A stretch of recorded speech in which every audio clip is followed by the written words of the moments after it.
My 28F stepsister 29F slept with my ex-fiancé 37M and married him. It's been 5 years and my family think I should be over it already. When I was 23, now 28, I was engaged to Ryan, was 32, now 37. Our engagement ended when my stepsister Kelly was 24, now 29, begged me to leave him because they loved each other, but Ryan was too afraid to break up with because he didn't want to hurt me, my family. When I confronted Ryan about it, he denied it, said she had been trying to come on to him for some time and he never mentioned it because he didn't want to ruin our relationship. He begged me not to believe her, and so we continued how we were. Kelly grew resentful and made nasty comments about how I was forcing a man who didn't even love me to marry me because I had low self-esteem constantly. A month later, she sent me a video of them having time in my bed and multiple screenshots of him telling her he loved her, how he wished she was the girl he was marrying, how he hated that I wouldn't let them be together. I was devastated and angry, but my best friend convinced me not to go nuclear on them and instead to quietly move out when Ryan was at work the next week. So that's what I did. I contacted my dad and my stepmom and asked them if I could move in temporarily. I removed the money I had contributed into our joint account for wedding expenses and transferred the rest to him before closing the account. Once I got settled in, I sent all of the screenshots she sent me to all of our relatives and his. Ryan tried to get back together with me multiple times, but I ended up blocking him when I found out he had proposed to her with the same ring he gave me. I left it behind. Now Kelly is my stepsister from my mom's side. I have another stepsister 36 and stepbrother 38 from my mom's second marriage and a half-sister 26. They all went to the wedding. Whenever I tried to express I was hurt by the fact they were just supporting Kelly Ryan as though what they did to me meant nothing, they would shrug it off and say they couldn't cut them out completely because they were family.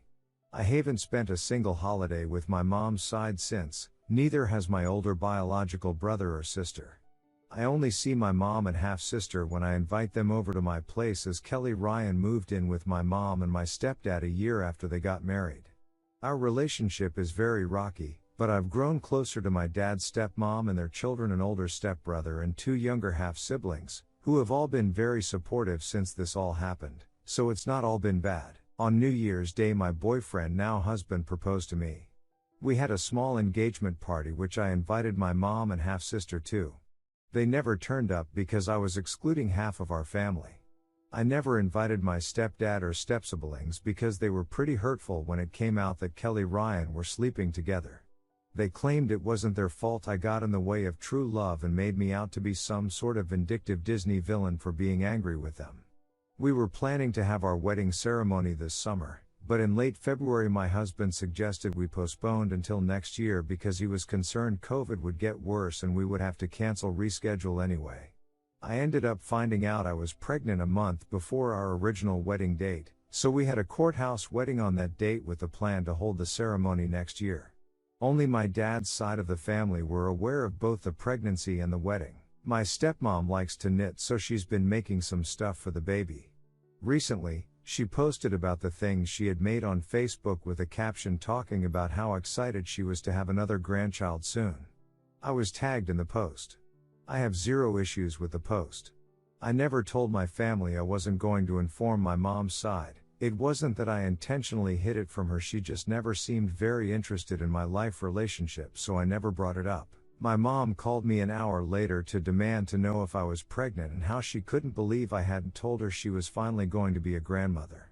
She has since invited me and my husband over to her house multiple times. I've declined every single time for the obvious reason. My stepdad, who I've barely spoken to in 5 years, has reached out to tell me how excited he is to meet the baby and my husband, same with my siblings. Even Kelly reached out to my husband to congratulate us. I was furious. The next time my mom and stepdad called me, I finally laid into them. I told them I didn't want them to keep inviting me over when they knew I would be first to see Kelly Ryan if I came. I told them how hurt and angry I still am over what they did to me and how my family dismissed my feelings. I told them how they wouldn't throw Kelly Ryan away, but they were so quick to leave me out to rot whilst I was going through the worst betrayal I'd ever experienced in my life. I told them I wasn't even sure I wanted people like them in my child's life. My mom was crying hysterically and kept saying I was being cruel, and I couldn't deprive her of her first grandchild. The thing is, my baby isn't her first grandchild. My sister has 2 adopted daughters already who my mom doesn't even try to bond with. She kept wailing about how I might be the only person in our family to even give her grandchildren. My stepsisters are both having a hard time staying pregnant, and my half-sister has proclaimed herself to be child-free. My stepdad got angry and defensive. He claimed I was petty for holding on to something that happened 5 years ago. He pointed out how I had found someone else, so I should understand how love works, and sometimes 2 people just can't help themselves. You love who you love, basically. He said Kelly Ryan were happy together, so I should be happy for them the way they're happy for me and my husband. The ironic thing is my sister told me Kelly Ryan looked like they were on the verge of divorce and they argue constantly. My mom complains to her about them and how my siblings all hate him but pretend they like him for Kelly's sake. I ended up hanging up because I was so angry, and when I get angry, I start crying. I didn't want them to think they got to me. Since, I've been receiving texts and calls nonstop from my mom's family. They're all essentially telling me I should be over things already. It's gotten to the point me and my husband have switched phones so he can screen my messages for me, and I don't have to read them. TLDR, my stepsister slept with my ex-fiancé and married him. I'm now happily married to someone else and we're expecting our first child together. My family thinks I should be over it already since I've moved on, but the anger is still there, and I have no interest in forming a relationship with my ex or my stepsister again. They're now putting pressure on me to try and get me to forget it ever happened. How do I make my family understand just how unforgivable what Kelly Ryan have done to me is? I would prefer not to go completely no contact, but is that my only option here? Redditors' reactions. Redditor 1, 5 years ago they didn't choose you, now you don't choose them. Simple. Redditor 2, so pathetic that all their wailing is about what you are doing to them and no apologies or even acknowledgement about what they all did to you. Sounds like you're always the one who has to accommodate others. Edit. Spelling. Redditor 3, I speak from personal experience when I say that having toxic family members in a child's life is much, much worse than not having them there at all. My grandparents' dad's side always talked poorly about my mom when they babysat me as a kid. It put some awful ideas in my head and led to a lot of pain and sadness for my mom as I repeated some terrible things I didn't understand. I know you would feel guilty if you cut your family off, but you can't put your own feelings over the well-being of your child.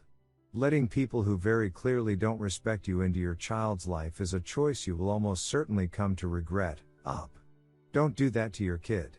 Please. This group of people includes a woman who stole your fiancé, and adults who blamed you for having a problem with it. Do you really think these people are going to be good influences on your child?